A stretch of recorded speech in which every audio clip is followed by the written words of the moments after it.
சிம்ம ராசி அன்பர்களே, சிம்மம் அப்படின்னா ஒரு சிங்கத்தை ஒரு லோகோவை வச்ச ராசி மட்டும் கிடையாதுங்க.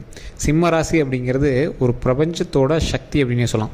அதாவது எந்த ஒரு ராசியில் உருவமும், அதாவது மனித உருவமும் மிருக பொம்மையும் இருந்துச்சு அப்படின்னா அது இரு வகையான சக்திகள் இருக்கும் அப்படின்னு சொல்லுவாங்க. இது தெய்வீகத்தை நீங்கள் இறைவனை வணங்கும் போது இது நல்லா ஞாபகம் வச்சுக்கோங்க.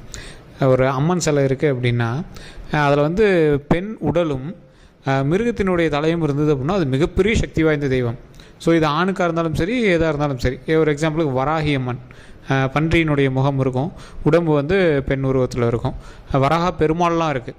ஸோ இந்த மாதிரி எந்த சாமி தலை அந்த மாதிரி இருக்கோ, உடம்பு இந்த மாதிரி இருக்கோ, இது ஒரு மிகப்பெரிய சக்தி. அதாவது அனிமலோட சக்தியும் இருக்கும், மனிதனோட சக்தியும் இருக்கும். இந்த மாதிரின்னு வச்சுக்கோங்களேன், ஒரு 2 வகையான சக்திகள் இருக்கக்கூடிய ஒரு ராசி அப்படின்னு சொல்லலாம். இதில் இந்த சிம்மத்துக்கும் அதுக்கு என்ன சார் சம்பந்தம் அப்படின்னு கேட்டிங்கன்னா, சிம்மங்கிறது நரசிம்மரனுடைய அவதாரம். சிம்ம ராசியில் இருக்கிறவன் கோவப்படுவான், சிம்ம ராசியில் இருக்கிறவன் டென்ஷன் ஆவான், சிம்ம ராசியில் இருக்கிறவன் எதுக்காக இருந்தாலும் எதிர்த்து நிற்பான். காரணம், சிம்ம ராசி அப்படிங்கிறது சிங்கத்தினுடைய உருவம் அப்படிங்கிறது மட்டும் இல்லாமல் சிம்ம ராசிக்கு உடையவர் நரசிம்மர். ஸோ எந்த ஒரு காலகட்டத்திலையும் நரசிம்மர் வழிபாடு பண்ணிங்க அப்படின்னா மிகப்பெரிய நன்மை கிடைக்கும். எந்த ஒரு சிக்கல்லேருந்து வெளியே வந்துடலாம். ஸோ அதுக்கு நரசிம்மர் தான் ஒரு மிகப்பெரிய ஒரு ஊன்றுகோலாக இருப்பார். ஸோ இந்த நரசிம்மரை நீங்கள் எப்படி வணங்கணும், இப்போ நடந்துகிட்டு இருக்கிற காலகட்டம், சில கடனில் நீங்கள் இருக்கீங்க, சில தொழிலெல்லாம் நீங்கள் ஆரம்பிக்கணும் அப்படின்னு ஸ்டார்ட் பண்ணிங்கன்னா கொஞ்சம் கொஞ்சம் அப்படியே முடக்கமாகும். அது எப்படி சரியாகி மேலே வருது அப்படிங்கிற எல்லா விஷயத்தையும் நம்ம பார்க்க போகிறோம். நிறைய பேருக்கு உடல் ரீதியான சிக்கல்கள் இருக்குது அப்படிங்கிறது எல்லாமே சரியாகக்கூடிய ஒரு தருணம் இது. அதே மாதிரி புதுசாக நீங்கள் ஒரு இடத்துல புதுசாக வந்திருப்பீங்க, இனிமேல் உங்களால் மகிழ்ச்சி, உங்களுக்கும் மகிழ்ச்சி அப்படிங்கிறதான் இனிமேல் வரக்கூடிய காலகட்டங்களாக இருக்க போது. அதை எப்படி நாம் நிரந்தரமாக்கிக்கணும் அப்படிங்கிறதான் இந்த வீடியோவில் பார்க்க போகிறோம். அது மட்டும் இல்லாமல் நிறைய பேர் சில ஏக்கங்களோடு வெயிட் பண்ணிகிட்டு இருப்பீங்க. இந்த சிம்ம ராசியில் இருக்கிறவங்க சில பேருக்கு சில ஏக்கங்கள் இருக்குது. திருமணம் ஆகாமல் இருக்குது, குழந்தைகள் இன்னும் பிறக்காமல் இருக்குது, உடல் ரீதியான கவலைகள் சின்ன சின்னதாக இருக்குது, ஃபினான்ஷியலாக அந்த கடனை கட்ட முடியுமா அப்படிங்கிற தவிப்பு சின்ன சின்னதாக இருக்குது. இந்த மாதிரி விஷயங்களுக்கு எல்லாமே இந்த வீடியோ ஒரு விடை தரக்கூடியதாக இருக்கும். ஸோ அதே மாதிரி நிறைய பேர் பிரபல ஜோதிடருடைய நம்பர் கேட்டிருந்தீங்க. கீழே டிஸ்கிரிப்ஷனில் கான்டாக்ட் நம்பர் டீட்டெயில்ஸ் கொடுக்குறோம். நிறைய அரசியல் பிரமுகர்களுக்கும் ஜோதிட ரீதியான வல்லுநர்களுக்கும் இவர் ஒரு ஆசான் அப்படின்னே சொல்லலாம். அது மட்டும் இல்லாமல் இப்போ சமீபத்தில் ஒரு வருட காலமாக மிகப்பெரிய திரைப்படங்கள்லாம் வருது பார்த்தீங்களா, அவங்க எல்லாருமே அவர்கிட்ட கான்டாக்டில் இருக்காங்க. அவங்க எல்லாருமே ஜோதிட ரீதியாக எல்லா விஷயமும் அவர்கிட்ட கேட்டுட்டு தான் அடுத்த ஸ்டெப்பே எடுக்கிறாங்க. அந்தளவுக்கு ரொம்ப பாப்புலர் ஆகிட்டார். ஸோ அவரோட நம்பர் நான் கீழே கொடுத்துருக்கேன். நீங்கள் வேணும் அப்படின்னா ஜஸ்ட் ஃபோன் மூலமாகவே உங்களோட ப்ராப்ளம் நீங்கள் சால்வ் பண்ணிக்கலாம். சரிங்க சார், இப்போ இந்த சிம்மராசி பற்றி தெரிஞ்சுக்கலாம். சிம்மராசிக்கு கடந்த 3 வருட காலகட்டங்களாக சில சிக்கல்களை தாண்டி தான் நீங்கள் வந்திருப்பீங்க. இது உண்மை அப்படின்னா மறக்காம கமெண்ட்ஸில் பதிவிடுங்க. குடும்பத்தில் உங்களுடைய தாய் தந்தையரோ எல்லாமே உங்களுக்கு மேலே ரொம்ப அன்பு செலுத்துவாங்க. ஆனால் நீங்கள் எப்படி நினைப்பீங்க, என்ன அன்பு செலுத்துகிற, நீ ஒருத்தருக்கு மேலே ஒரு பார்ஷியாலிட்டி காட்டுற, அண்ணனுக்கு பார்ஷியாலிட்டி காட்டுற, தம்பிக்கு பார்ஷியாலிட்டி காட்டுற, இந்த மாதிரி நீங்கள் யோசிப்பீங்க. ஆனால் இந்த சிம்மராசியில் பிறந்தவங்களை பொறுத்த வரைக்கும், சிம்மராசி இப்போ அண்ணனாக இருக்கான் அப்படின்னா தம்பி டம்மி தான். அதே மாதிரி சிம்மராசி தம்பியாக இருக்கா அப்படின்னா அண்ணன் டம்மி தான். ஸோ அந்த மாதிரி ஒரு கர்ஜிக்கக்கூடிய ஒரு ராசியாக இருப்பாங்க. அந்த இடத்துல அவங்க தான் ராஜா, அவங்க தான் மந்திரி, அவங்க தான் எல்லாமே, அவங்க தான் எல்லாத்தையும் ஆட்டி வைக்கிறவங்க. அப்படி இருப்பாங்க இந்த சிம்மராசிக்காரங்க. அதே மாதிரி இந்த சிம்மராசியை பொறுத்த வரைக்கும் பல நன்மைகளை செய்யக்கூடியவங்க. சிம்மராசிக்காரர்கள் என்ன தான் கோவக்காரராக இருந்தாலும் மன ரீதியாக ஒரு எப்படி இரும்பில் ஒரு ஈரம் அப்படின்னு சொல்லுவாங்க பார்த்தீங்களா. ஸோ இரும்பில் ஒரு ஈரம் இருக்குது, கல்லுக்குள்ளே ஈரம் இருக்குங்க பார்த்தீங்களா. அந்த மாதிரி பேச்சு கம்பீரமாக இருக்கும், கோவம் ஒரு அது இதுன்னு எல்லாம் பேசுவாங்களே தவிர ஒரு சாஃப்டான இதயம். அவங்க இதை இப்படி பண்ணணும், இவங்களுக்கு நன்மை செய்யணும், இவங்களுக்கு நல்லது செய்யணும், வாய்ஸ் மட்டும்தான் அதிகமாக இருக்குமே தவிர குழந்த மனசு. ஸோ அந்த மாதிரி இருக்கிறவங்க தான் இந்த சிம்மராசி. பல இன்னல்களை தாண்டி பிறந்த இவங்களுக்கு சின்ன சின்ன நெருடல்கள் இருந்துட்டு தான் இருக்குது இன்றைக்குமே. தொழில் ரீதியான விஷயங்கள் சரி நம்ம ஃபஸ்ட்லேருந்தே சொல்லிடலாம். இப்போ ஒரு குழந்தைகள்லாம் இருக்கீங்க அப்படின்னா இப்போ உங்களுக்கு நல்ல ஒரு அருமையான காலகட்டம் அப்படின்னு சொல்லலாம். சுக்கிரனுடைய ஆதிக்கம் அதிகமாக இருக்கக்கூடிய நேரம் அப்படிங்கிறதுனால உங்களுக்கு ஓரளவுக்கு தொழில் ரீதியாக வருமான ரீதியாக நல்ல ஒரு வருமானம் இருக்கும். டிஜிட்டல் ரீதியாக சினிமா ரீதியாக மக்களினுடைய தொடர்பு வைக்கக்கூடிய ஒரு விஷயத்தில் உங்களுடைய பெயரும் உங்களுடைய புகழும் நல்ல பாப்புலராகும். பாசிட்டிவ் வகையிலே இருக்கும், நல்ல ஒன்றும் பிரச்சனைலாம் கிடையாது, நல்ல ஒரு பாப்புலாரிட்டி கிடைக்கும். அதே மாதிரி கலைத்துறையில் நீங்கள் சிறந்து விளங்குவதற்கான நேரம் இருக்குது. சார் குழந்தை சார் அது எப்படி சார் ஃபேமஸ் ஆகும், அதோட பேர்லையாவது நீங்கள் ஏதாவது ஒன்று ஆரம்பிச்சிருப்பீங்க, அதோட தலையீடு அதில் இருக்கும். ஸோ சினி ஃபீல்ட்லேயோ இல்லை ஏதோ ஒரு டிஜிட்டல்லையோ ஏதோ ஒரு சோசியல் மீடியாவிலையோ பிரபலமாக இருக்கக்கூடிய ஒரு காலகட்டமாகவும் உங்களுக்கு இருக்கிறதுக்கான வாய்ப்புகள் அதிகமாக இருக்குது. உங்களுடைய பேர் நல்ல ஒரு தெளிவாக ஒரு ஊரே நல்லா பாசிட்டிவாக சொல்லக்கூடிய ஒரு பேராகவும் திகழக்கூடிய ஒரு நேரமாகவும் இருக்குது. ஸோ அதனால் நீங்கள் எடுத்து வைக்கக்கூடிய ஒவ்வொரு ஸ்டெப்பும் பார்த்து எடுத்து வச்சிங்க அப்படின்னா நீங்கள் குழந்தையாக இருந்தாலும் சரி, பெரியவங்களாக இருந்தாலும் சரி, அதுக்கு மேலே இருந்தாலும் சரி, உங்களுக்கு நல்ல ஒரு எடுத்து உங்களை பிரபலப்படுத்துறதுக்கான ஒரு நேரமாக அமைஞ்சிருக்கு.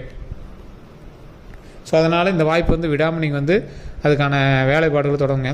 சார் குழந்தைங்களுக்கு எப்படி சார் அப்படின்னா, எந்த குழந்தையும் சாதாரணலாம் இப்போ கிடையாதுங்க. அதோட கண்டுபிடிப்புகள் ஏதாவது ஒன்று புதுசாக கண்டுபிடிக்கிறாங்க, கல்வியில் சிறந்து விளங்குறாங்க, ஏதாவது ஒரு விஷயத்தில் வந்து வேர்ல்டு ரெக்கார்டு வாங்குறாங்க, நல்ல மக்கள் மத்தியில் பாப்புலர் ஆகிட்டாங்க அப்படிங்கிற அளவுக்கு நல்ல ஒரு ஃபேமஸ் ஆகக்கூடிய ஒரு நேரமாகவே இருக்குது.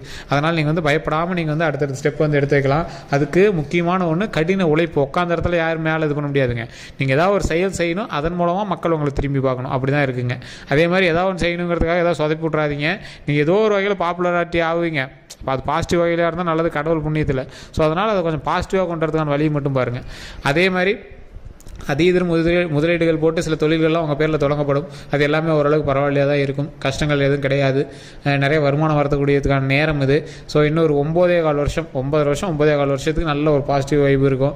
ஸோ அதுக்கப்புறமேட்டு வந்து ஓரளவுக்கு அந்த விஷயங்கள் எல்லாத்தையுமே நீங்கள் மெயின்டைன் பண்ணிகிட்டே வந்துடலாம். அதற்கு பிறகு உங்களுக்கு ஒன்றும் பெரிய ப்ராப்ளம்லாம் கிடையாது. நீங்கள் அதுக்கப்புறமேட்டு வந்து 7.5 சனியே இல்லாத ஒரு காலகட்டத்தில் நீங்கள் வந்து இருப்பீங்க. ஸோ அதனால் உங்களுக்கு கவலைகள் இல்லாத ஒரு விஷயமாகவும் லைஃப் வந்து அப்படியே மூவ் ஆகிட்டே போயிட்டுருக்கும். கஷ்டங்கள் அப்படிங்கிறதெல்லாம் தாண்டி வந்த மாதிரி தான் இனிமேல் உங்களுக்கு. ஸோ கஷ்டத்தெல்லாம் தாண்டிட்டீங்க. இதுக்கு மேலே வந்து லைஃப்பில் சந்தோஷம், மகிழ்ச்சி மட்டுமே இருக்கக்கூடிய ஒரு தருணத்தில் தான் நீங்கள் வந்து வந்திருக்கீங்க. ஸோ இந்த காலகட்டத்தில் சின்ன சின்ன ஏற்ற இறக்கங்கள், தொழில் ரீதியான வளர்ச்சிகள், தொழில் ரீதியான சின்ன சின்ன சிக்கல்கள் இருக்குது அப்படின்னா அதெல்லாம் ஷார்ட் டைமாக சால்வ் ஆகிடும். லாங் டைமாக ஹாப்பினஸ் மட்டுமே இருக்கக்கூடிய ஒரு காலகட்டமாக சிம்மராசிக்கு இனிமேல் வரப்போகுது.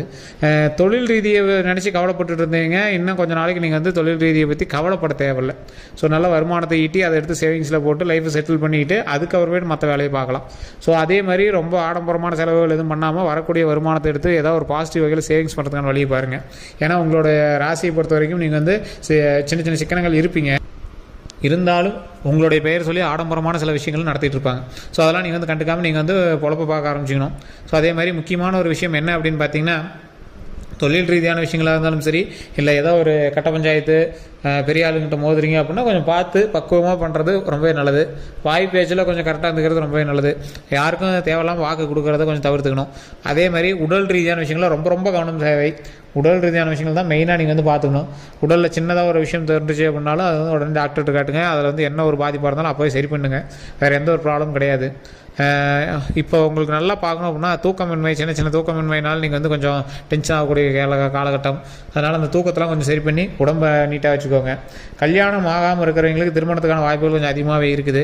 ஸோ சிக்கல்கள், தடைகள் எல்லாமே விலகக்கூடிய ஒரு நேரமாகவும் இருக்குது. நீங்கள் ஸ்டெப் எடுக்காதது தான் ஒரு காரணமாகவே இருக்குமே தவிர, இல்லைனா இடம் வந்து ஒரு இடம் மாற்றி இருந்தீங்க அப்படின்னா கொஞ்சம் கொஞ்சம் அப்படி சரியாகிக்கும். இடம் அப்போதைக்கு சும்மா ஒரு 2 மாதம் 3 மாதம் அப்படியே ஒரு வேறு இடத்துல உங்களோட ஊர்லேயோ இல்லை உங்களோட சொந்த ஊர்லேயோ வேலை பார்த்துருக்கீங்கன்னா அப்படி மாற்றி இருந்தீங்க அப்படின்னா கொஞ்சம் உங்களுக்கு சரியாக இருக்கும். அது வந்து உங்களுக்கு செட் ஆகலை அப்படிங்கிற பட்சத்தில் தான் நீங்கள் வந்து மாற்றிருந்தீங்கன்னா செட் ஆகும். இப்போ கரெக்டாக தான் போயிட்டுருக்கு அப்படின்னா இடத்த லொக்கேஷனை மாற்ற வேண்டாம். அதே மாதிரி குழந்தை இல்லாதவங்களுக்கு குழந்தை தரக்கூடிய ஒரு அருமையான காலகட்டமாக இருக்குது. ஸோ குழந்தை இல்லாதவங்க கண்டிப்பாக அங்காள பரமேஸ்வரி அம்மன் வணங்குங்க. அது ரொம்பவே நன்மை தரும். அதே மாதிரி வருமானத்துக்கான வாய்ப்பு அப்படிங்கிறதுனால நீங்கள் வந்து திருப்பதி ஏழுமலையான கண்டிப்பாக வணங்கலாம். வருமானம் வந்து நல்ல தொழிலில் சிறக்கக்கூடிய ஒரு நேரமாக இருக்கிறதுனால நல்லா இப்போ ஒரு எப்படி சொல்கிறது, இப்போ இந்த சிம்மராசியில் இருக்கிறவங்கள ஒரு லக்கு, ஏதோ ஒரு கன்ஸ்ட்ரக்ஷன் ஒரு நடந்துகிட்ருக்கும். அது உண்மையை பண்ண மறக்காம கமெண்ட் செக்ஷன் பதிவிடுங்க. ஏதோ ஒரு கன்ஸ்ட்ரக்ஷன் உங்களுடைய பேரில் நடந்துகிட்ருக்கும். இல்லை உங்கள் வீட்டில் யாராவது ஒருத்தர் சிம்மராசியில் இருப்பாங்க, அவங்களால தான் அந்த கன்ஸ்ட்ரக்ஷனே இப்போ நடந்துகிட்ருக்கு. ஸோ அப்படின்னு சொல்லலாம். இல்லை வேறு இடத்துலையாவது லீஸ் எடுத்தாவது நீங்கள் வந்து பண்ணிகிட்ருப்பீங்க. அது அவங்களோட பேரில் வந்து ஏதோ கடையோ ஏதோ நீங்கள் வந்து வைக்கிறதுக்காக ரெடி பண்ணிகிட்ருப்பீங்க. இல்லை ஏதோ ஒரு மண்டபம் அந்த மாதிரி விஷயங்கள்லாம் நீங்கள் வந்து கட்டுறது தயாரிப்பீங்க. வண்டி வாகனங்கள் வாங்குறதுக்கான ஒரு வாய்ப்புகளும் அதிகமாகவே இருக்குது. அது எல்லாமே இந்த சிம்மராசினால தான் இப்போ நடக்குது அப்படின்னு தெரிஞ்சுக்கலாம். ஸோ நீங்கள் யாரை கொண்டு போய் நீங்கள் ஜாதகம் தனிப்படையாக ஜாதகம் பார்த்தீங்கன்னா நீங்கள் வந்து கண்டுபிடிச்சி சொல்லிக்கலாம். ஸோ தனிப்படையாக ஜாதகத்துக்கு தான் நான் கீழே கான்டாக்ட் நம்பர் டீட்டெயில்ஸ் கொடுத்துருவேன். நீங்கள் ஜஸ்ட் அதை பார்த்து தெரிஞ்சிக்கலாம். ஸோ அதே மாதிரி இல்லை சார் இதெல்லாம் கொஞ்சம் லேக் ஆகி தான் இருக்குது, நீங்கள் சொல்கிறதெல்லாம் ஓகே தான், நான் கொஞ்சம் லேக் ஆகி தான் இருக்குது அப்படின்னா தனிப்படையாக ஜாதகத்தை ஃபஸ்ட்டு பாருங்கள். ஃபஸ்ட்டு பார்த்துட்டு அதுக்கப்புறம் அதுக்கான ஸ்டெப்பை எடுங்க. எது தடை பண்ணுது அதை தெரிஞ்சுக்கிட்டு அந்த தடையை சரி பண்ணிங்க அப்படின்னா போதுமானது. அதே மாதிரி தொழிலில் சிறப்பதற்கு ஓம் திருப்பதி ஏழுமலையை பற்றி, ஓம் திருப்பதி ஏழுமலையை பற்றி, ஓம் திருப்பதி ஏழுமலையை பற்றி அப்படின்னு மறக்காமல் கமெண்ட் செக்ஷனில் 3 டைம் பதிவிடுங்க. அதை மறக்காமல் வீட்டில் நீங்கள் ஃப்ரீயாக இருக்கும்போதோ தொழில் இடத்துல நீங்கள் ஃப்ரீயாக இருக்கும்போதோ கண்டிப்பாக நீங்கள் வந்து 3 டைம் சொல்லி பாருங்கள். அது மிக மிக நன்மை தரக்கூடிய ஒரு முக்கியமான விஷயமாக அமையும். அதே மாதிரி நிறைய பேர் குலதெய்வ வழிபாடு பண்ணாமல் இருக்கிறவங்க குலதெய்வ வழிபாடு பண்ணுங்கள். குலதெய்வத்தை போய் வணங்கிட்டு வாங்க. சூப்பராக இருக்கும். டாப் டக்கராக இனிமேல் லைஃப் அமையும். அதுக்கான ஒரு மிகப்பெரிய படிக்கட்டில் தான் இப்போ வந்து நீங்கள் ஏறிட்டு இருக்கீங்க. பரவாயில்ல, படிக்கட்டில் ஒரு கூட்ட நெரிசல் இல்லாத ஒரு படிக்கட்டில் இப்போ நீங்கள் ஏறிட்டு இருக்கீங்க, அது பிரச்சனையே இல்லை. கவனத்தை மட்டும் சிதற விடாமல் வெற்றியை நோக்கி கொஞ்சம் நல்லா பார்த்து பத்திரமா கால் வச்சிங்க அப்படின்னா நீங்கள் பாட்டுக்கு சக்ஸஸை சீக்கிரம் அச்சீவ் பண்ணலாம். சக்ஸஸ் அச்சீவ் பண்ணிட்டு அமைதியாக நீங்கள் பாட்டுக்கு அந்த அமௌண்ட்டை எடுத்து நீங்கள் சேவிங்ஸில் போட்டுட்டு வரவுக்கான அமௌண்ட்டை எடுத்து நீங்கள் மாதம் மாதம் காசு வர மாதிரி எல்லாத்தையும் ரெடி பண்ணிவிட்டு ஜாலியாக நீங்கள் உங்களோட லைஃப்பை பார்த்துக்கிட்டு நல்ல ஒரு படிக்கிறதோ இல்லை ஏதோ ஒரு கவனம் செலுத்துறதோ இல்லை ஆன்மீக ரீதியான விஷயங்களில் ஈடுபடுறதோ அந்த மாதிரி விஷயங்கள்லாம் பண்ணிட்டு நீங்கள் குடும்பத்தை பார்த்துக்கிட்டு வம்சத்தை வளர்த்திட்டு நீட்டாக வந்துகிட்டே இருக்கலாம். இதுக்கு மேலே அந்த மாதிரி ஒரு நேரம் தான். ஸோ நல்ல ஒரு நேரமாகவும் மகிழ்ச்சிக்கான நேரமாகவும் இந்த சிம்மராசிக்கு அமையிறது ஒரு மிகப்பெரிய அதிர்ஷ்டம். இதுக்கு மேலே வரக்கூடிய நாட்கள் அருமையாக இருக்க போது. அதில் இந்த 2 வாரம் அப்படிங்கிறது உங்களுக்கு நல்ல பாசிட்டிவான ஒரு வாரமாக இருக்க போது. அந்த 2 வாரம் முடிஞ்சு அடுத்தடுத்த விஷயங்கள் என்னெல்லாம் நீங்கள் பண்ணணும் அப்படிங்கிறது நான் தெளிவாக ஒரு வீடியோவில் சொல்கிறேன். ஸோ எல்லாமே இப்போ நல்லா இருக்குங்க, ஒன்றும் கவலைப்பட வேண்டிய அவசியம் இல்லை. முக்கியமாக ஜாக்கிரதையாக இருக்க வேண்டியது உடல் ரீதியான விஷயங்களும் கொஞ்சம் ஜாக்கிரதையாக இருக்காங்க, வண்டி வாகனங்களும் கொஞ்சம் பார்த்து பத்திரமா இருக்காங்க. இது 2 தான். ஸோ மற்றபடி ஒன்றும் பெரிய இஷ்யூஸ்லாம் கிடையாது. அதே மாதிரி பெரிய ஆளுங்கிட்ட ஏதாவது மோதுறீங்க அப்படின்னா கொஞ்சம் வாய் வார்த்தையில் கொஞ்சம் பார்த்து இருந்துக்கணும், அவ்வளோதாங்க. மற்றபடி ஒன்றும் ப்ராப்ளம் கிடையாது. குழந்தைங்களுடைய கல்வி ரீதியான விஷயங்களுக்கு நீங்கள் ஜாதகத்தை பார்த்துட்டு அது இதெல்லாம் குழப்பிட்டுக்கூடாது. அது டிஸ்க்ளைமராகவே சொல்கிறேன், ஜாதகத்தெல்லாம் அது அந்த விஷயத்தில் நீங்கள் வந்து எடுத்துக்கூடாது. உடல் ரீதியான விஷயங்களுக்கு ஜாதகத்தை எடுத்துக்கூடாது. உடலில் எது பண்ணாலும் உடனே டாக்டர் போய் பார்த்துணும், இதான் முக்கியமாக சொல்ல வேண்டிய ஒரு டிஸ்க்ளைமர். ஸோ மற்றபடி எல்லாமே பக்காவாக இருக்குது. வேறு ஏதாவது கருத்துக்கள் இருக்குது அப்படின்னா மறக்காம கமெண்ட்ஸில் பதிவிடுங்க. நான் சொன்னது உண்மை அப்படின்னா உண்மை அப்படின்னு பதிவிடுங்க. இந்த வீடியோ கண்டிப்பாக சிம்மராசிக்காரர்கள் நண்பர்களுக்கு பகிருங்க. இதுவரை நம்ம சேனலை ஃபாலோ பண்ணாமல் தான் ஃபாலோ பண்ணிக்கோங்க ஃபேஸ்புக்கில். அதே மாதிரி யூடியூப்பில் பார்த்துட்டீங்க அப்படின்னா சப்ஸ்கிரைப் பண்ணிட்டு பெல் பட்டனை ப்ரெஸ் பண்ணி அதில் ஆல் அப்படின்னு கிளிக் பண்ணிக்கோங்க. எல்லோருக்கும் நன்றி நண்பர்களே.